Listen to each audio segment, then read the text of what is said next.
குட்கா வழக்கில் கைதான நபர் உயிரிழப்பு, மாரடைப்பு என சொல்லும் போலீசார், அடித்துக் கொன்றதாக குற்றம் சாட்டும் உறவினர்கள்.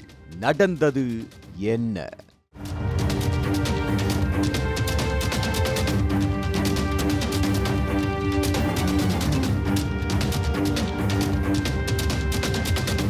குட்கா கடத்தல் வழக்கில் கைது செய்யப்பட்டு புழல் சிறையில் நீதிமன்ற காவலில் அடைக்கப்பட்டிருந்த விசாரணை கைதி பாலாஜி உயிரிழந்த சம்பவம் தொடர்பாக அவரது உறவினர்கள் இன்று சேலையூர் காவல் நிலையத்தில் முற்றுகையிட்டு போராட்டத்தில் ஈடுபட்டதால் பரபரப்பு ஏற்பட்டது.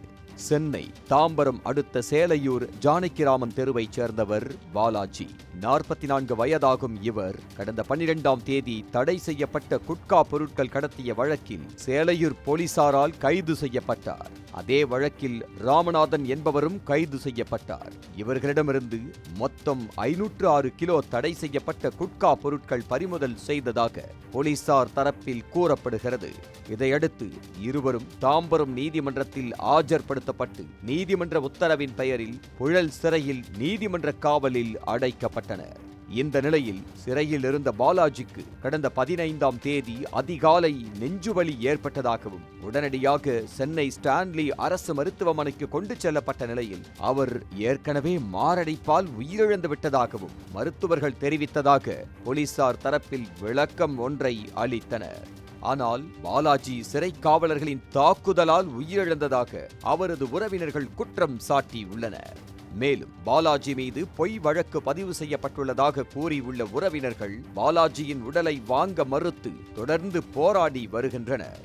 இந்த விவகாரம் தொடர்பாக உண்மையான காரணம் தெரியும் வரை போராட்டத்தை கைவிட மாட்டோம் என்று பாலாஜியின் உறவினர்கள் 200க்கும் மேற்பட்டோர் தாம்பரம் அருகே உள்ள சேலையூர் காவல் நிலையத்தை முற்றுகையிட்டு தற்போது போராட்டத்தில் ஈடுபட்டு வருகின்றனர். போராட்டத்தில் ஈடுபட்டவர்களுடன் தாம்பரம் காவல் உதவி ஆணையர் நெல்சன் பேச்சுவார்த்தை நடத்தி வருகிறார். இருப்பினும் உடன்பாடு ஏற்படாததால் தொடர்ந்து உறவினர்கள் போராட்டத்தில் ஈடுபட்டு வருகின்றனர். இதனால் முன்னெச்சரிக்கை நடவடிக்கையாக சேலையூர் காவல் நிலையத்தின் வெளியே 100க்கும் மேற்பட்ட போலீசார் பாதுகாப்பு பணியில் ஈடுபடுத்தப்பட்டுள்ளனர். இதன் காரணமாக தாம்பரம் வேளச்சேரி பிரதான சாலையில் போக்குவரத்து நெரிசல் ஏற்பட்டுள்ளது. பாலாஜியின் உயிரிழப்பு தொடர்பாக புழல் காவல்துறையினர் வழக்கு பதிவு செய்து விசாரணை மேற்கொண்டு வருகின்றனர்.